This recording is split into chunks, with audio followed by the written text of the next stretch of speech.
개입할 것이라는 경고가 여러 번 있었기 때문에 불안한 트루만 대통령이 일부러 태평양섬 웨이크 섬까지 와가지고 거기서 메가더를 불러서 다짐을 했습니다. 중공군이 개입하겠느냐? 메가더가 안심시킵니다. 이미 시기를 놓쳤다. 안 한다. 못한다. 그리고 설사 개입한다 하더라도 우리가 공군력으로 자살을 하겠다. 걱정하지 말라고 해가지고 안심하고 그걸 보냅니다. 바로 그 나흘 뒤에 중공군이 수십만 명이 압록강을 건너가가지고 북한 지역에 딱 포진을 하죠. 그래서 10월 24일부터 총공세를 우리 유엔군이 펼 때 중공군이 산에서 튀어나와가지고 한국군을 지금 공격을 하죠. 그러니까 주춤해버립니다. 중공 개입한 것이 확실하게 되었어요. 메가더의 정보 판단이 잘못됐습니다. 그런데 메가더는 또 잘못 판단을 해요. 개입한 병력이 3만 명밖에 안 된다. 실제는 30만 명이 되고 있었어요. 3만 명밖에 안 된다고 공국에 보고를 합니다. 그때 메가더가 정확하게 보고를 했었으면 어떻게 되거든요. 지금 들어온 병력이 30만쯤 된다. 30개 사람이다. 그때 미군이 한 10만 명 됐어요. 한국군이 한 10만 명 됐어요. 이러면은 아마 지시가 따로 내려왔을 거예요. 그럼 현 위치에서 일단 방어선을 쳐라. 특히 대동강선을 따라서 방어선을 쳐라. 대동강에서 시킨다. 앞으로 더 나가지 마라. 이렇게 해서 또 역사가 달라졌을 거예요. 그런데 메가더가 3만 명밖에 안 왔으니까 걱정하는 거 없다. 그래서 11월 23일 날 총공세를 핍니다. 또 총공세를 핍니다. 이때는 중공군이 일제히 일어나가지고 반격을 시작을 합니다. 그리고 서쪽, 동쪽 사이에 중간에 있는 낭인산맥을 아무도 커버를 하지 않았어요. 그 지역이 바로 중공군이 숨는 지역이 돼가지고 그걸 통해서 대우로 나오는 바람에 우리 유엔군이, 특히 국군이 곳곳에서 고립이 됩니다. 이때부터 총퇴각이 시작된 거죠. 완전히 메가더의 오판이었습니다. 그럼 메가더는 어떻게 하느냐? 이렇게 되니까 그 다음에 사실은 보통 나라 같으면 그 즉시로 메가더를 개입해버려야 됩니다. 오판을 했다. 저거는 2번이나 오판을 했다. 중공군 개입 안 한다고 하는 오판을 했다. 개입한 뒤에 병력을 3만 명밖에 안 된다고 10분의 1로 축소 보고를 했다. 딱 개입했었어야 되는데 그만 메가더를 계속 밀어줍니다. 그런데 메가더는 완전히 또 엉뚱한 새로운 요구를 해요. 뭐라고 하냐? 이제는 다른 방식으로 싸워야 된다. 중국의 본토를 채워야 된다. 만주를 폭격해야 된다. 중국의 해안을 봉쇄를 해야 된다. 필요하면입니다. 원자 폭탄도 써야 된다. 그리고 장개석 군대, 대만에 가 있는 장개석 군대를 중국에 승리시켜야 된다. 요컨대 중국하고 이제 싸우고 중국하고 싸우고 라고 거미를 합니다. 트루만한테 거미를 합니다. 이것을 미국이 받아들일 수 있느냐? 미국이 한반도에서 중국하고 1대1로 싸울 수 있느냐? 이길 수 있느냐? 아무리 계산해도 미국이 중국에서 육군으로 싸워가지고 중국을 이길 방법이 없어요. 방법이 없습니다. 무슨 방법이 있습니까? 그때 미국이 중국하고 싸워서 중국한테 이길 방법이 뭐가 있습니까? 아무것도 없어요. 핵무기를 쓰면 되지 않느냐 이런 이야기입니다. 그건 어린애가 하는 거죠. 아니 미국이 중국에 핵폭탄을 떨어뜨리면 소련은 한국에 핵폭탄을 떨어뜨립니까? 일본에 떨어뜨립니까? 안 되죠. 그 다음에 그 당시에 미국은 거의 군대를 해산해버렸다고 했죠. 거의 최소한의 필요한 병력만 나눠놓고 다 집에 보내버렸어요. 중화 시기가 왔다고. 그래서 추가로 한국에 보낼 사단이 딱 한 사단, 1개 사단밖에 없었어요. 미국 본토에 있는 미국 본토를 지켜야 되는 제101 공수사단밖에 없습니다. 보낼 수가 없어요. 추가 정리를 보낼 수가 없어요. 장개석 군대를 중국에 독립시킨다. 그 장개석 군대는 모택동 군대한테 져가지고 쫓겨간 일종의 패전군대입니다. 그 장개석 군대는 중국에 상륙하자마자 모택동 군대에 항복합니다. 장개석 군대가 모택동 군대한테 이길 방법이 없다. 그래서 우리 좋은대로 하면은 미국하고 중국하고 정면 대결해가지고 북진 통일을 해가지고 성공했으면 좋을 텐데 이렇게 생각하는 사람들이 있습니다. 그것은 현실하고 너무나 동떨어진 이야기입니다. 중국이 가지고 있는 병력이 당시에 아마 수백만, 한 5, 600만 명 되었을 거예요. 중국의 육군병력.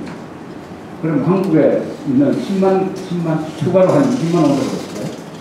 20만의 미군이 중국 본토로 쳐들어가가지고 500만의 중국군하고 싸울 수 있습니다. 중일전쟁 때 아마 일본군이 만주하고 중국에 100만 이상의 군대를 갖고 있었습니다. 그러나 중국의 도시 정도만 점령했습니다. 지방을 점령하지가 못했습니다. 중국이라는 거대한 대륙 속으로 미국이 일꾼을 투입해서 정면 대결한다는 것은 그건 꿈입니다. 꿈. 그런데 내가서는 자기 요구를 안 들어주면은 한국을 포기해야 된다.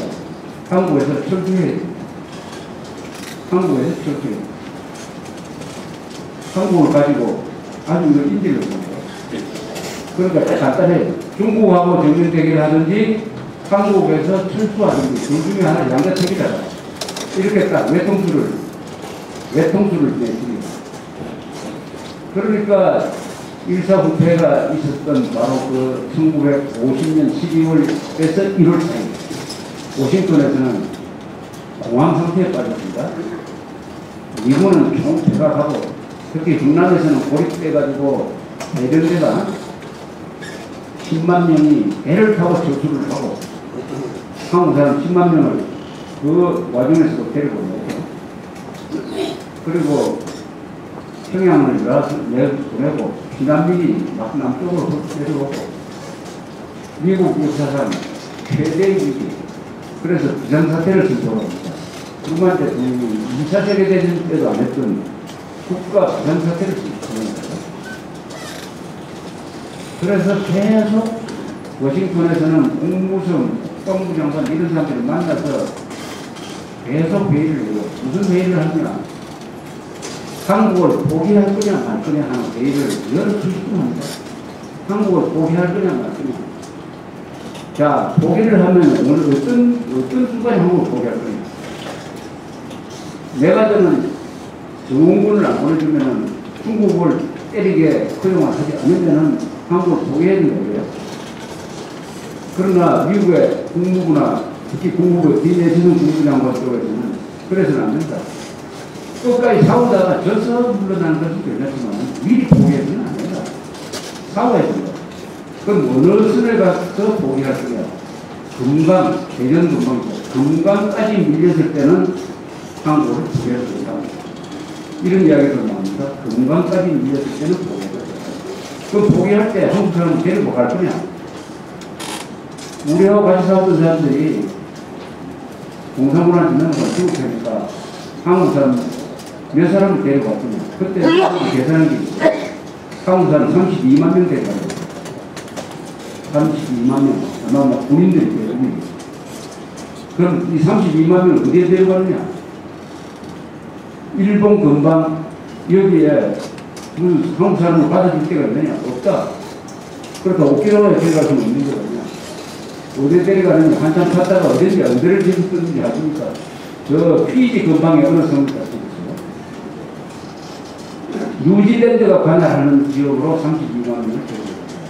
이런 철수 계획가 있었습니다. 이런 계획을 하는데 미국 사람들이 이승만 대통령도 물어봐야 되는 거 아니냐? 한국군 지도부한테 물어봐야 되는 거 아니냐? 이런 이야기 회의에 나오지를 않습니다. 한국을 포기할 거냐 말 거냐 하는 회의를 하는데 한국 사람한테 아무도 물어보지 않습니다. 자기들끼리만 이야기합니다. 뭐냐, 한국 사람은 고려 대상이 되지도 않은 거예요. 한국 사람은 고려 대상도 안 됩니다. 왜 고려 대상이 안 되느냐? 중공군이 쳐들어왔을 때 전선이 무너진 책임을 미군은 한국군한테 물어요. 옆에서 한국군이 지켜야 되는데 한국군이 빠져버리니까 석방 노출돼가지고 외부로 중공군이 나오는 꼴을 몇 번이나 당했다. 이 한국군 도저히 못 믿겠다. 한국군 못 믿겠다. 미국 사람들이 그때 쓴 전사를 보면 우리가 읽으면 창피해서 모르겠습니다. 한국군이 계속 도망을 펼친다는 거예요. 도망치는 바람에 전설이 계속 무너진다. 이런 이야기는 한국 군인들이 쓴 전사에는 안 나옵니다. 우리가 쓴 6.25 전사에는 이런 이야기 안 나옵니다. 우리가 쓴 6.25 전사 보면은 또 미군 이야기가 별로 안 나오고 6.25는 전부 한국군이 잘해서 이긴 전쟁이고 미국 사람들 쓴 전사는 한국군은 도망가는 무대로만 나오고 미군이 다 이긴 것도 있고 이렇게 돼 있습니다. 양쪽에 다 과정이 좀 있을 것입니다. 그러나 국군이 열심히 도망을 가는 사실이에요. 국군이. 우리 국군이 여러분 이거를 지키셔야 돼요.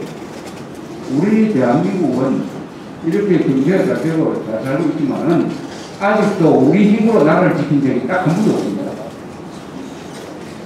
국군의 힘으로 나라를 지킨 적이 있습니까? 6.25 때 국군의 힘으로 나라를 지켰고요. 지금 국군의 힘으로 나라를 지키고 있습니까?